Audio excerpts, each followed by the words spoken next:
Welcome to today's New Life Scientific Tech Shop walkthrough, wherein we don't do a lot of walking, but we do plenty of teching. Today we're with Rich. He's got a Perkin Elmer Opera high content screening system. It's not his first one, and I think he's starting to feel really cocky about it, so he wanted to show us this one. He's tearing into it, pulling, I don't know, probably messing with lasers. A lot of laser alignment things that happen in these guys. So what are you working on right now, Rich? Actually, I'm swapping out a laser. Okay. I got this in, the laser was really underpowered.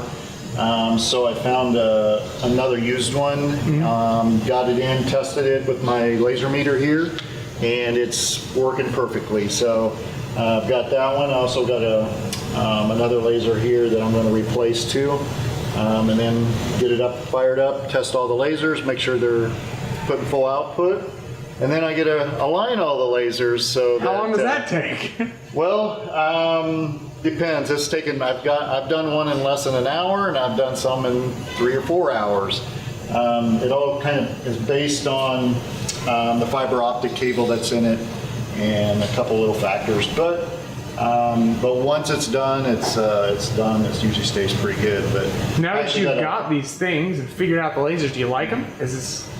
Oh yeah. You have to have a lot of patience with lasers, especially aligning 4 or 5 lasers to all hit in the fiber optic cable. You got one fiber optic cable that all these lasers have to line up into. Yeah. So it's very, very sensitive. So actually, the fiber optic cable is right here. You can see it's quite small. And you have 1, 2, 3, 4, 5 lasers on this particular. Is it normal to have 5 lasers in this system? No, this actually has, you know, you're basically going to have 3 or 4 lasers, but the original owner probably ordered the extra lasers, so it just happens to have all the laser sources. Yeah, that's a lot. Yeah, so 5 lasers. So are we adding one here? Is that the one you're replacing right now? Yeah, I've already taken it off, and I've got it on my desk. So just like this one, I just replaced this one. Just hooking up the power supply. And then you can see in here, you know, all the mirrors. You got 1, 2, 3, 4, 5, 6, 7, 8 alignment mirrors that I'll have to go through and align all these lasers that come all the way down to this last mirror and into the coupler which holds the fiber optic cable. Right. And I'll be utilizing you know, my meter and getting them to align, getting as much power through it as I can, getting it over to the Yokogawa spinning disc so that you can get the confocal imaging with it. And then in the software, you just simply pick out what laser you want to use. And these things have a high imaging rate. It's like 100 image a second. Right? Yeah, powerful machines. Yeah. So back in the day, this was it. And honestly, even the current machine doesn't really do any much more than what this one does. Yeah. Their spinning disc, their confocal is maybe a tad bit better than it used to be, but this machine still produces excellent quality images. And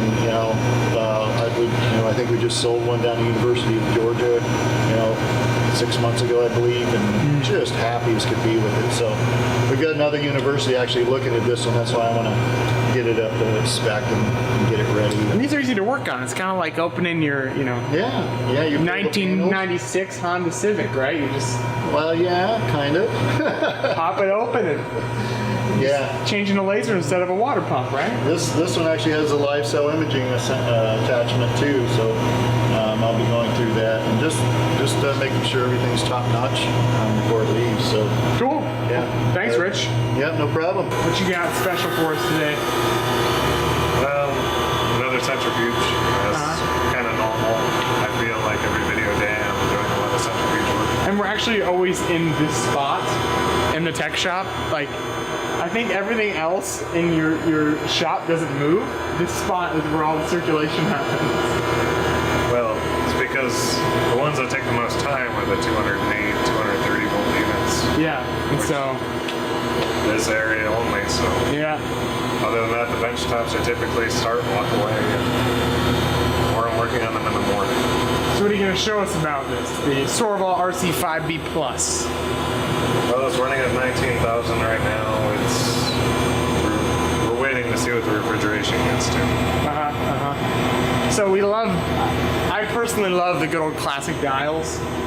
We're in this digital age and everything's digital and digital this, digital that. I need a screen on my refrigerator. But there's something nice about a dial for setting your cooling and your heating. This doesn't heat that, it's just cool. Yeah. I think so. I actually don't remember on the heating. So we're at, 19, we're going to 20,000 almost, 19.5. So. And the 19,000 is our standard for temperature. We know that a RC series centrifuge should get to 2 degrees at 19,000 with this rotor. So we know exactly what we're looking for. That's nice because we'd like to be able to tell people, okay, this is reaching spec or not, and if it's not, we'll tell them how much it's cooling. But these Sorvalls, we do a lot of these Sorvalls. Anything else today, Bart? You're just going to show us a stationary centrifuge? Well, I got done testing this rotor, that rotor, this rotor, which I need to redo to get a picture of. These are all rotors that came out of Sorvalls that came in. Gotcha, because you got to have the rotor with the fuge. Yep. Yeah. And other than that, I'm working on 2 Eppendorf centrifuges today. It's always centrifuges for you. It's like, Not always, but most of the time, yeah. yeah, he's our centrifuge guy. So, well, cool. Thanks, Bart. I mean,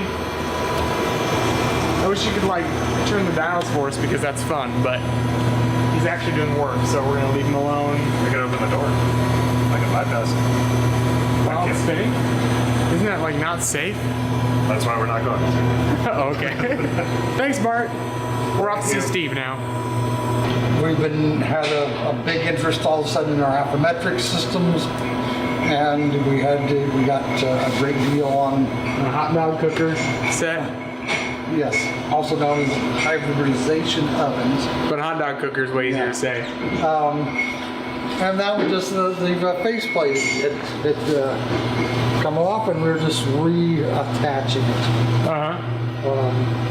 And with some high quality epoxy. People prefer their faces to be attached, let's Yeah. face it. That's one of the projects. I'll do that, and I can get over back and finish all those up. I know you said you could show us this And I guy. can show you this. This is the parts that I was just starting to sort before when we used at 2:30 when they said they weren't going to be filming today. Oh, yeah. You're going to bring that up on camera that we did this late today? Would I do that? Yeah. Anyway, Perkin mind. Elmer, Victor X4. So, pop quiz, Steve. X4 versus X5. What is the different read mode that the X5 has that the X4 doesn't? Well, I can tell you what these 4 are. Oh, you can. Okay. Absorbance, luminescence, fluorescence, time resolve. time resolve fluorescence. Okay. So absorbance, luminescence, fluorescence, time resolve fluorescence. So we don't know what the 5th is. That the X5 Well, this one only has 4. So if you don't need that mysterious 5th mode, you don't need our X5, which we have an X5 in stock. But you can have the X4. So you're gonna make a dance? Go make it. Oh, yeah, we've got a plate into it. You select your assay or protocol, depending on what brand you're doing. It's got a wide range of functions that it does perform. The ever popular fluorescent. It's never gonna go out of style. Never going to go out of style. Fairly quick. Yeah, I know when we first ran one of these, I was surprised at how quick they are, but I'm not familiar with, multi-mode plate readers. I haven't seen a lot of them operate, so first time it's kind of like, man, that's you get some reads done. Right now it's moving the plate over into position. It'll start any second here.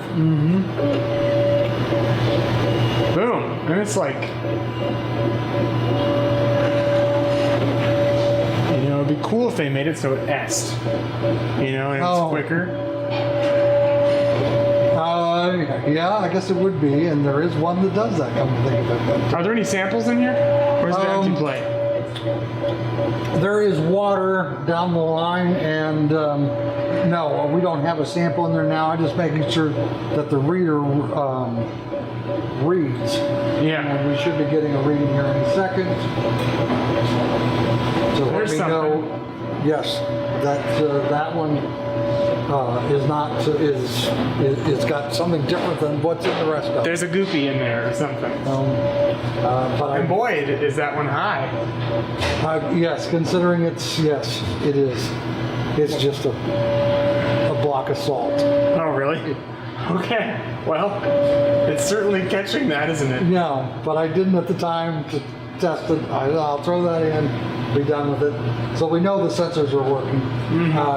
Got a brand new Dell, or it's got a fresh Windows 7 install on a fine Dell Latitude laptop. Fine. It's a fine. Fine. Yeah. Well, it's nice because if you got the laptop, you put the laptop on top of the machine, and then you're using like minimal bench space. Then you use the manuals to level it out. No, you don't. So that's fun. I like to put laptops with plate readers, if or anything compact like that. Not all plate readers can have something on top of them, but This is going to have some spare parts with it. That's an ArcNet board, which is one of the interface options that it has, although it's set up for USB to ArcNet. Some spare parts are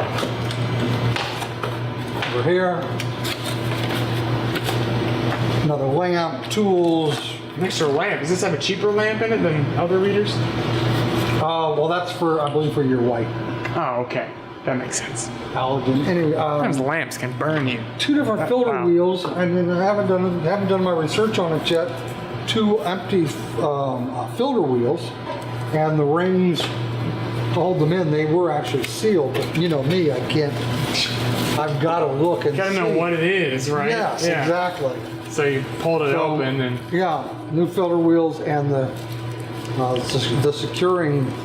man, Rings. this needs filters then. So you just need your filters. I'm What's assuming it this has. That is another filter that I have not yet investigated. Infrared cutoff filter. For cutting off infrareds. Right. Self-explanatory. Well, anything else, Steve? Is that No, that's about all. So this will be. This is going up in another day or so. It'll Cool. be available for all the fine folks out there. well? Thanks. Thanks Thanks for joining us for the Tech Shop walkthrough, and we'll see you next time.